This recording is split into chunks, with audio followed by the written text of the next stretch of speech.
The symbol of the pentagram is one of the most well-known occult symbols, and unfortunately also one of the most misunderstood and feared. This is because the symbol of the pentagram holds both positive and negative information pertaining to the human soul, and unfortunately those who would seek to keep mankind ignorant of himself and in fear of symbols have only focused on the negative qualities that this symbol communicates.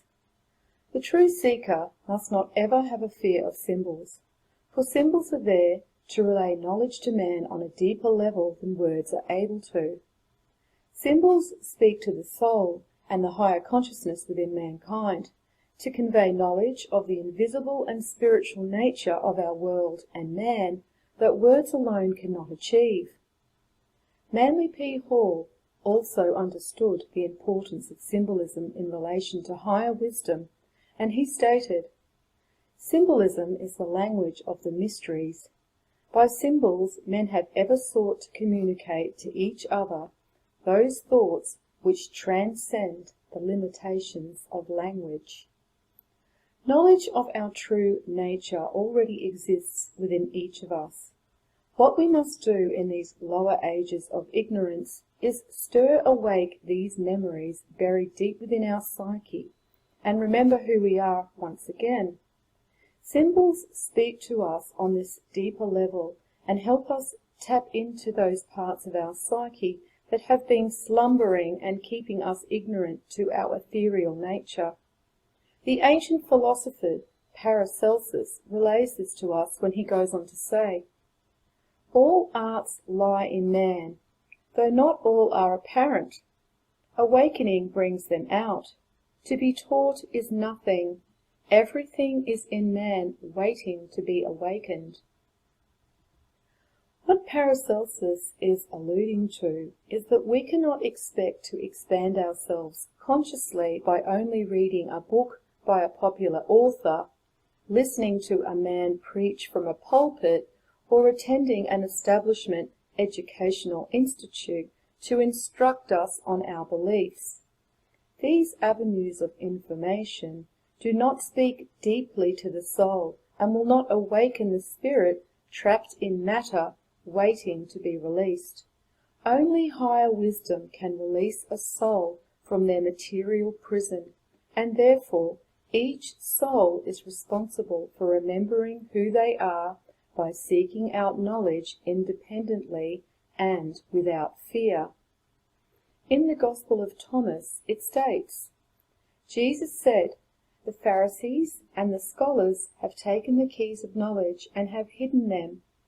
They have not entered, nor have they allowed those who want to enter to do so. As for you, be as sly as snakes and as simple as doves." Again we see that the seeker is warned against attaining knowledge from those in educational or religious institutions. We must seek out this information where it has been hidden from us, and we must remove all our previous beliefs and preconceptions and approach this knowledge as a completely blank canvas, like an innocent child.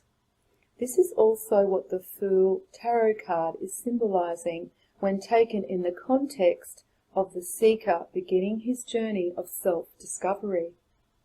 The upright pentagram is symbolically connected to man when he has a full understanding of himself as both a physical and spiritual being. He is in control of all his senses. They do not control him. These 5 senses of sight, smell, touch, hearing, and taste are also connected to the 5 points on the pentagram. These senses are how each soul experiences their material environment. It is also how the Creator experiences his creation through man. When shown in the upright position, the head is relating to Keeper and is showing the mind is connected to higher wisdom. The 5 points of the pentagram can also relate to man and woman manifested on all 3 causal planes, as shown with this esoteric diagram. Mars is man, Venus is woman, Jupiter the soul, Mercury the intellect, and Saturn the physical. The moon is shown connected to the sacrum, as it is also shown on the capillary tree of life. This is symbolizing that the material creation of every soul results from the merging of the male and the female. The sun is positioned at the solar plexus, for that is where the soul, known in ancient Egypt as the Ka, resides in the physical form of man. The soul's intellect, known by the ancient Egyptians as the Ba, is positioned at the third eye. The pentagram star is positioned inside the circle, which relates to the cycle of higher and lower ages in which mankind exists and which connects to his higher and lower states of consciousness. This cycle has been covered in more detail in the video explaining the symbol of the Ouroboros. When the pentagram is inverted, this is showing that man is in a state of ignorance. He has no understanding for his divine nature or his soul. He sees himself as only a physical being in a material existence, and is at the mercy of his senses, which control him both physically and consciously. This is where we can identify the symbol of the pentagram relating to the negative characteristics inherent within mankind, and that is why the inverted pentagram is related to the symbol of Satan. However, Satan is not a supernatural creature as the religious organizations would have their flocks believing. Rather, Satan is a state of consciousness. We can see this symbolized in the Devil Tarot card, showing the minds of both the male and female chained to only a physical understanding of themselves on a material level. The pentagram on the Devil Tarot card is also inverted, symbolic for the intellect of man and woman trapped in the earthly perspective they have of themselves, instead of upright as it should be, with their minds situated at the position of Ketha. The ancient philosopher Boethius stated in his writings, The Consolation of Philosophy, "Indeed, the condition of human nature is just this. Man towers above the rest of creation so long as he realizes his own nature, and when he forgets it, he sinks lower than the beasts. For other living things to be ignorant of themselves is natural, but for man it is a defect." The 5 points on the pentagram also relate to the elements in which God manifests his mental projection of creation materially. The lower points of the pentagram relate to the 4 manifest elements of air, fire, earth, and water, for they are the building blocks of creation. The 5th point is connected to the ether, which is the unseen element. The ether shares some similarities to the element of water and can be likened to the tide moving in and out of our material plane throughout the cycle, bringing with it the light and Christ consciousness, which raises mankind out of his state of ignorance, but also returns him to an age of darkness when it recedes.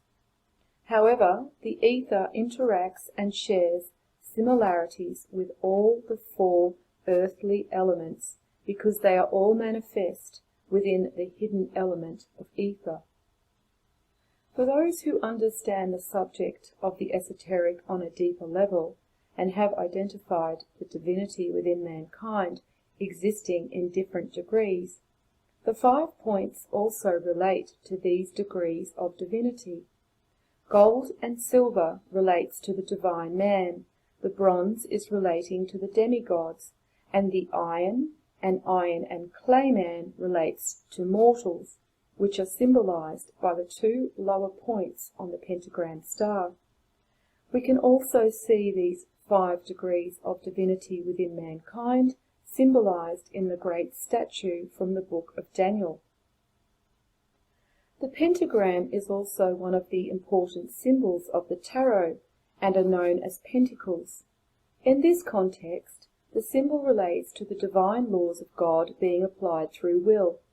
It is one thing to know what is divine law, but it is another thing entirely to apply these laws to our own experience. However, it also relates to God applying His will through these divine laws, which are then manifest to us as our destiny and fates. The number 5 tarot card, the Hierophant, is also related to the destiny and fates of each soul. Esoteric symbols such as the pentagram hold a wealth of knowledge, and the deeper we look, the more we will find. This video has served to just bring some basic information regarding the pentagram. However, it is up to each seeker to step through the door and continue on their journey of self-discovery. I also hope this information helps to alleviate the misconceptions that many have about the symbol of the pentagram, relating it to evil or something negative that is to be feared. For the language of higher wisdom is never to be feared. As Manly P. Hall says, "Wisdom fears no thing, but still bows humbly to its own source.